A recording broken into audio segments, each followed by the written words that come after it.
ఎల్కతుర్తి సభ BRS party నిర్వహించినటువంటి రజతోత్సవ సభ ఏదైతే ఉందో ఈ సభ నిన్న భారీ సంఖ్యలో జనాలు హాజరైనట్టుగా సభను చూస్తే అర్థమవుతా ఉంది. సభలో దాదాపుగా 3 నుంచి 4 లక్షల మంది సభలో ఉంటే సభ వెలుపల అదే స్థాయిలో చుట్టుపక్కల ట్రాఫిక్లో అక్కడ ఇక్కడ ఇరుక్కపోయినట్టుగా కనిపిస్తూ ఉంది. సో మొత్తానికైతే బీఆర్ఎస్ పార్టీ అనుకున్నటువంటి జన సమీకరణ చేసినట్టుగా కనిపిస్తూ ఉంది. కాకపోతే కొద్దిగా వెనకాల ఒక 5-6 బ్లాకులు కొద్దిగా జనాలు కనిపించలేదు. దానికి కారణాలు అనేకం ఉన్నాయి. ఎందుకంటే ట్రాఫిక్లో ఇరుక్కపోవడము, తర్వాత పోలీసుల నుంచి సహకారం లేకపోవడము, సో దూరము పెట్టడము, ఇదంతా రకరకాల ఇష్యూస్ తోటి అది కొంత అయిపోయింది. అయినప్పటికీ కూడా సభ నిండుదనాన్నే సంతరించుకుంది. అయితే ఈ సభ ద్వారా ఏం చెప్పాలనుకున్నది బీఆర్ఎస్ పార్టీ? కె చంద్రశేఖరరావు గారు ప్రతిపక్ష నాయకులు ఏం సమాచారం ఈ ప్రజలకు చేరవేయాలనుకున్నాడు అనేటువంటి అంశాలు మీరు ఎంటైర్ సభలో కేసీఆర్ కొన్ని పదాలను చాలా తెలివిగా, కొంతమందిని చాలా అలవోకగా ఏ విధంగా చేసుకుంటూ వచ్చింది అనేది సంపూర్ణంగా మాట్లాడుకునేటువంటి ప్రయత్నం చేద్దాం. నిన్నటి బీఆర్ఎస్ పార్టీ సభ సక్సెస్ అయిందని మీరు భావిస్తూ ఉన్నారా? అంటే జన సమీకరణ విషయంలో సరే టాపిక్ గురించి మాట్లాడుకుందాం. ఈ పోల్ ఒకసారి పెట్టుకుందాం. బీఆర్ఎస్ పార్టీ సభ సక్సెస్ అయిందని మీరు భావిస్తూ ఉన్నారా? ఒకసారి పోల్ పెట్టుకున్న తర్వాత మీ అభిప్రాయాన్ని కూడగట్టిన తర్వాత మిగతా అంశంలోకి వెళ్దాం.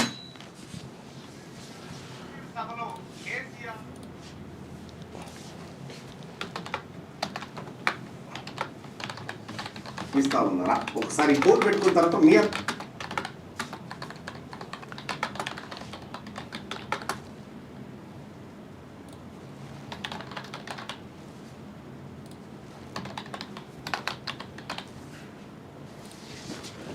రైట్ మీ అభిప్రాయాన్ని తెలియజేయండి. ఈ సభ ఎల్కతుర్తి బీఆర్ఎస్ పార్టీ సభ సక్సెస్ అయిందా అనేటువంటి అయ్యింది అనుకునే వాళ్ళు ఇక్కడ, కాలేదు అనుకునే వాళ్ళు ఇక్కడ మీ అభిప్రాయాన్ని తెలియజేయండి. అయితే వాస్తవమైనటువంటి విషయాలను మనం ఒకసారి మాట్లాడుకున్నప్పుడు నిన్న కేసీఆర్ గారు మాట్లాడుతూ నా రక్తం సలసల మసులుతుంది, నా రక్తం మసులుతుంది, నా రక్తం కాగుతుంది అనేటువంటి మాటను ఆయన చెప్పడం జరిగింది.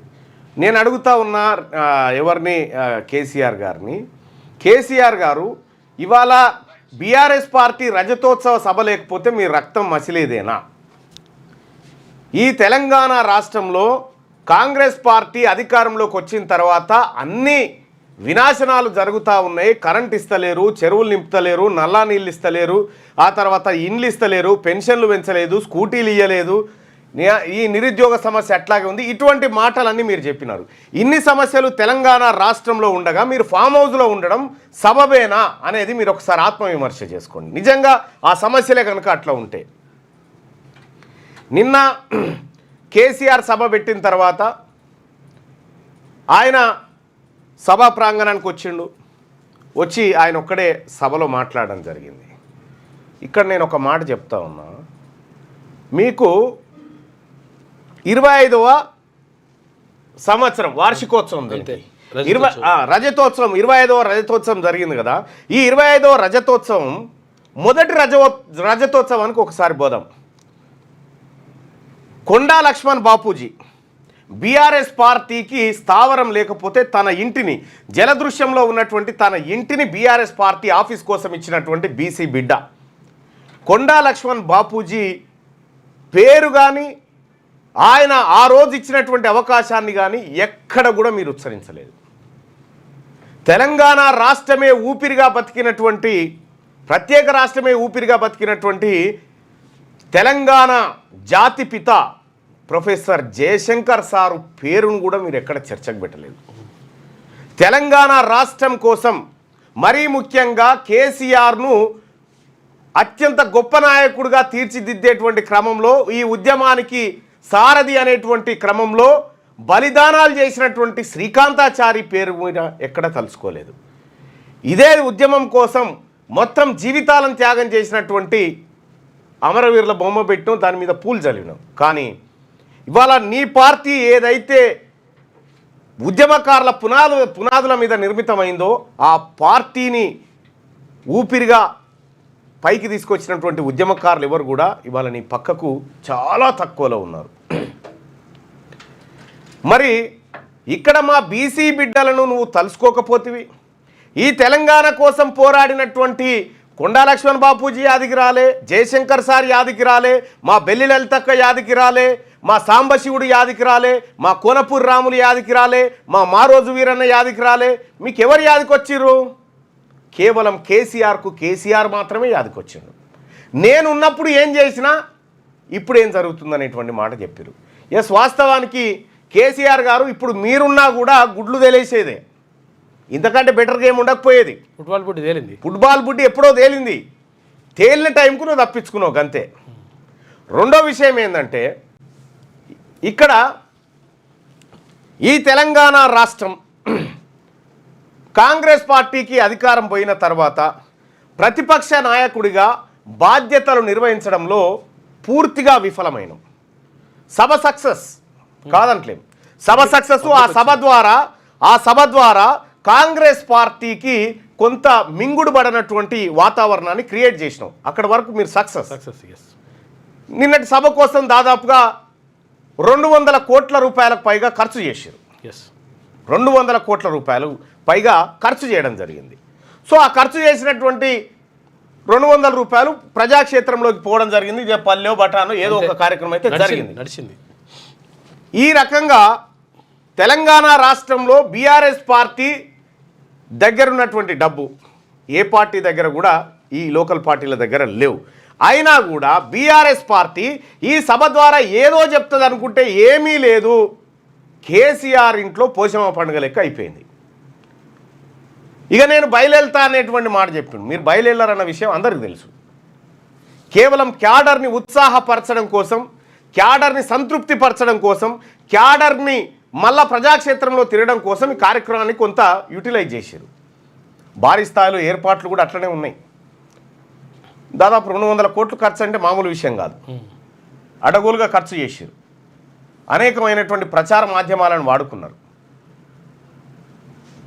అయినప్పటికి కూడా మరి బీఆర్ఎస్ పార్టీ అవసరం తెలంగాణ రాష్ట్రానికి ఉందా? ఈ బీసీలను ఇప్పుడు నీకు కడుపు సలసల మసులుతా ఉంది కదా, బీసీల రిజర్వేషన్ 33 నుంచి 23కు తీసుకొచ్చినావు చూడు. మా బీసీల కడుపు కూడా సలసలసల మసులుతా ఉంది బీఆర్ఎస్ పార్టీ అంటే మీరంటే. బీసీలకు అన్ని రంగాల్లో అన్యాయం చేసినటువంటి మీరు ఈడబ్ల్యూఎస్ రిజర్వేషన్కు జెండా ఊపి తెలంగాణ రాష్ట్రంలో 10% లేనటువంటి వాళ్లకు 10% రిజర్వేషన్ తీసుకొచ్చి బీసీ, ఎస్సీ, ఎస్టీ మైనారిటీల నోట్లో మన్నుగొట్టిన మిమ్మల్ని చూస్తే మా బీసీలకు, మా నిమ్న వర్గాల ప్రజలకు కడుపు సలసల మసులుతా ఉంది. నిజంగా వాస్తవానికి మీరు మాట్లాడినటువంటి మాటలకు మీరు ప్రతిపక్షంలో ఉన్నారు. నేను పూర్తి స్థాయిలో మేము ఇదేం మాట్లాడదలుచుకోలేదు, ఎందుకంటే ప్రతిపక్షంలో ఉన్నారు కాబట్టి. అధికార పక్షం గురించి నేను ఎక్కువే మాట్లాడాలి. కేసీఆర్ గారు మాట్లాడుతూ ఉంటే మాట్లాడినటువంటి మాటలకు కనీసం కౌంటర్ ఇవ్వడానికి కూడా ఈ మంత్రులకు అంత స్థాయి కూడా సరిపోలేదు. పరిస్థితి లేదు. ఈ కౌంటర్ గాంధీభవన్ గేట్లు దాటి బయటకు వచ్చే పరిస్థితి లేదు. అంటే ఈ మంత్రులకు అది సరిపోలే. ఇక రెండో విషయం ఏంటంటే, కేసీఆర్ గారి సభలో నిన్న రేవంత్ రెడ్డి అనే పేరు రాలే. అబ్జర్వ్ చేసిరా మీరు? అంటే రేవంత్ రెడ్డిని చాలా చిన్న మనిషిగా ట్రీట్ చేసిండు నిన్న కేసీఆర్. ఇది సహజంగానే రేవంత్ రెడ్డి గారికి కొద్దిగా జీర్ణంగా అన్నటువంటి అంశం. ముఖ్యమంత్రిగా నేను ముఖ్యమంత్రి అనేటువంటి విషయాన్ని ప్రతిపక్ష నాయకుడే గుర్తిస్తలేడు అనేటువంటి ఒక భావన కలిగింది.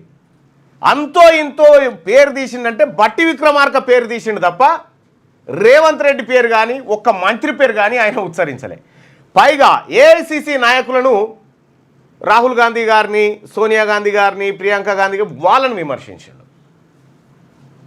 విమర్శించడు తప్ప ఈ రేవంత్ రెడ్డి గారిని అసలు కూడా పట్టించుకోలే. ఈ సహజంగానే రేవంత్ రెడ్డి గారు ఎక్స్పెక్ట్ చేసి ఉంటాడు చాలాసార్లు, ప్రతిపక్ష నాయకుడు నా గురించి మాట్లాడితే బాగుండు అని చెప్పి. కానీ ప్రతిపక్ష నాయకుడు ఎన్నడూ కూడా ఈయన గురించి టాపిక్ తీసుకురాలే. ఈయనని ఇట్లా ఏది గంజిలో ఈగలాగా తీసి అవతల పారేసాను. ఇక ఈ సభ గురించి మాట్లాడాల్సినటువంటి మంత్రులకు అది సరిపోతలేదు. ఆ స్థాయిలో సబ్జెక్టు కూడా వీళ్ళ దగ్గర లేదు. వాస్తవానికి కేసీఆర్ గారు తన పునాదులను ఎట్లయితే మర్చిపోయిండో, రేవంత్ రెడ్డి గారు అధికారంలోకి రావడానికి వచ్చినటువంటి ఏది పునాదులు ఏవైతే ఉన్నాయో వాటిని మర్చిపోయి ఈయన యాక్ట్ చేసాడు. కాబట్టి ఇద్దరికీ పెద్దగా తేడా ఏం లేదు. కాకపోతే ఇప్పుడు వచ్చిన బాధ ఏంటంటే ఇంత పెద్ద సభ పెడితే కనీసం నా పేరన్న మాట్లాడా అనేటువంటి బాధలో రేవంత్ రెడ్డి గారు ఖచ్చితంగా ఉంటారు. ఎందుకంటే ముఖ్యమంత్రి గారి గురించి, ముఖ్యమంత్రి పాలసీల గురించి మాట్లాడితే అది కొద్దిగా చర్చ అయ్యేది. కానీ ఇప్పుడు రేవంత్ రెడ్డి గారు ఏమని ప్రెస్ మీట్ పెట్టాలి? ఇప్పుడు పెట్టడానికి ఛాన్స్ కూడా లేదు. రేవంత్ రెడ్డి గారు ఇప్పుడు మాట్లాడితే రేవంత్ రెడ్డి గారు పరమైపోతుంది. ప్రభుత్వాన్ని అన్న దాని మీద మాట పెట్టాలి, ప్రభుత్వాన్ని అన్న దాని మీద పెట్టాలి. కానీ ఇప్పుడు రేవంత్ రెడ్డి గారి దమ్ము కూడా సరిపోదు ఈ కౌంటర్కి. ఎందుకంటే ఆయన పాలక పక్షంలో, ప్రతిపక్షంలో ఉన్నప్పుడు కొంతవరకు ఆ వేడి సరిపోయేది. కానీ ఇప్పుడు పాలక పక్షంలో ఉన్నాడు కాబట్టి అంతా మూసుకోవాల్సినటువంటి పరిస్థితి. ఎస్, బీఆర్ఎస్ పార్టీ సభ, ఆ సభకు పర్మిషన్ల విషయం కాడి నుంచి మొదలు పెడితే చివరి క్షణం వరకు కొంత ప్రయత్నాలు అయితే ప్రభుత్వ పక్షం నుంచి చేశారు. బీఆర్ఎస్ పార్టీని, కేసీఆర్ పరిపాలనను, అందులో జరిగినటువంటి లోపాలను ఎత్తి చూపడానికి ఎన్డీఎస్ఏ నివేదికను ఆగమేఘాల మీద పత్రికలకు ఎక్కించారు. నిన్నటికి నిన్న కాళేశ్వరంలో జరిగినటువంటి అవినీతి అంటూ ఈఎన్సీ హరిరామ్ నాయక్ను ఏసీబీ అరెస్ట్ చేసి లోపలికి పోయి ఈ కార్యక్రమాలన్నీ ఏంటంటే ఆ సభను కొద్దిగా చిన్నగా చూపించి చేయాలనేటువంటి కార్యక్రమం చేశారు. కానీ విషయం ఏంటంటే కేసీఆర్ గారు ఆయన ఇంట్లో పోషమ్మ పండుగ చేసుకుంటే ఆ పోషమ్మ పండుగ మమ్మల్ని పిలవలేదు, మా గురించి మాట్లాడలేదు అనేటువంటి పరిస్థితి ఉంది. వాస్తవానికి కేసీఆర్కు కౌంటర్ ఇచ్చే సత్తా, కౌంటర్గా మాట్లాడేటువంటి దమ్ము ఇప్పుడున్నటువంటి అసలు వీళ్ళని మంత్రులుగా కూడా చూస్తలేడు ఆయన. విషయం ఏంటంటే వీళ్ళని మంత్రులుగా చూస్తలేడు, ఆయన ముఖ్యమంత్రిగా చూస్తలేడు. ఈ రకంగా వాళ్ళది ఉంది. ఇక కాంగ్రెస్ పార్టీ రకరకాల ప్రయత్నాలు చేస్తూ ఉంటే నిన్న మొన్న మీరు చూసిరు ఒక ఫోటో, నేను కూడా స్టేటస్ పెట్టిన ఫోటో. రాహుల్ గాంధీ గారు హైదరాబాద్కు వస్తే రేవంత్ రెడ్డి గారి పరిస్థితి ఎంత ఘోరాతి ఘోరమైనటువంటి పరిస్థితి ఉందంటే అసలు ఈ రేవంత్ రెడ్డి గారిని ఈయన మొత్తమే పట్టించుకున్నట్టుగా ఈయన ఎంత నవ్వుతూ ఎంత ప్రయత్నం చేసినా రాహుల్ గాంధీ గారి నుంచి ఉలుకు పలుకు లేకుండా పోయింది. సో అట్లా ఇగో రేవంత్ రెడ్డి గారు వెల్కమ్ సార్ అంటే రాహుల్ గాంధీ గారు మంచిది అన్నట్టు అసలు ఏమాత్రం చలనం లేకుండా ఆయన నవ్వును, ఆయన వ్యవహారాన్ని ఏది పట్టించుకోకుండా, సో ఏదో తేడానైతే స్పష్టంగా కనిపించింది. రేవంత్ రెడ్డి గారికి రాహుల్ గాంధీ గారు ఏది మోడీ పెద్దన్న అని ఇచ్చినటువంటి జలక్ తోటి ఇది కనిపిస్తూ ఉంది. అయితే మరికొన్ని రోజుల్లో రేవంత్ రెడ్డి గారు ముఖ్యమంత్రిగా ఉండకపోవచ్చు అనేటువంటి చర్చ బలంగా గాంధీ భవన్లో, ఆ తర్వాత అన్ని చోట్ల వినిపిస్తూ ఉంది.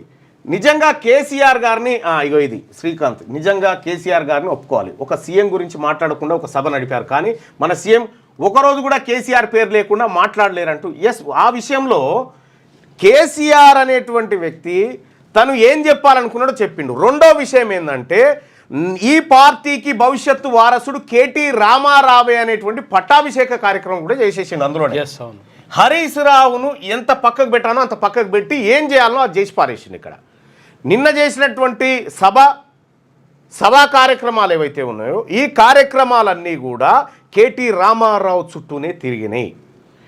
నిన్న స్క్రీన్లో కానీ పోస్టర్లో కానీ ఎక్కడ చూసినా కేటీ రామారావు అండ్ కేసీఆర్ ఫోటోలు తప్ప ఇంకో ఫోటో లేదు, ఇంకో చర్చనే రాలే అక్కడికి. సో ఓ రకంగా చెప్పాలంటే ప్రస్తుతం ఉన్నటువంటి వాతావరణ పరిస్థితుల్లో రాజకీయ పార్టీల ఇంకా బీసీల రాజకీయాలు తెర మీదకి రాలేదు కాబట్టి ప్రస్తుతం ఉన్నటువంటి రాజకీయ వాతావరణంలో బీఆర్ఎస్ పార్టీ కొంత పైచేయిగా కనిపిస్తూ ఉంది. ఇప్పటికిప్పుడు ఎన్నికలు, లోకల్ బాడీ ఎన్నికలు నిర్వహిస్తే కాంగ్రెస్ పార్టీ బొక్కబోర్లా పడేటువంటి పరిస్థితి అయితే ఉంది.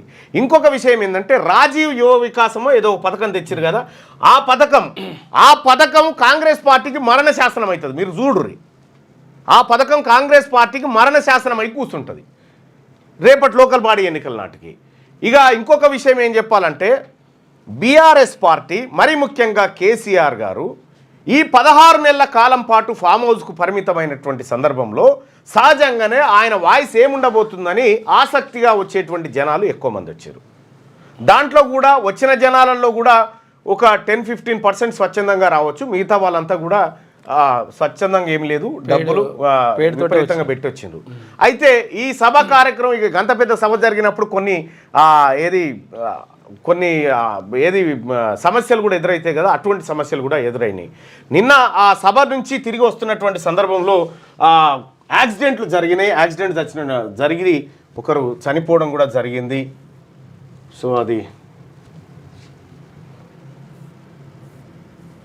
రాత్రి యాక్సిడెంట్ అయ్యి 2 ప్రాణాలు. దయచేసి 18 సంవత్సరాల పైన ఉన్న వాళ్ళు మాత్రమే ఈ వీడియోని చూడండి. ఇందులో కొన్ని బూతులు మాట్లాడడం జరిగింది. వాళ్ళు ఆ బూతులను దయచేసి ఇష్టపడని వారు వినవద్దు, ఎందుకంటే ఇప్పుడు నేను సెన్సార్ చేసేటువంటి పరిస్థితిలో లేదు. కర్ణాటకలో నుంచి అక్కడి నుంచి మొత్తం బండ్లు తీసుకొచ్చి నీ సంపి పారదేంగడు ఇద్దరు నీ లాంజోడుకు ఆడు గోదలు చచ్చిపోతున్నాయి. ఇది నీ చచ్చిపోయారు ఇద్దరు, నీ ఇద్దరు వచ్చి స్మార్ట్.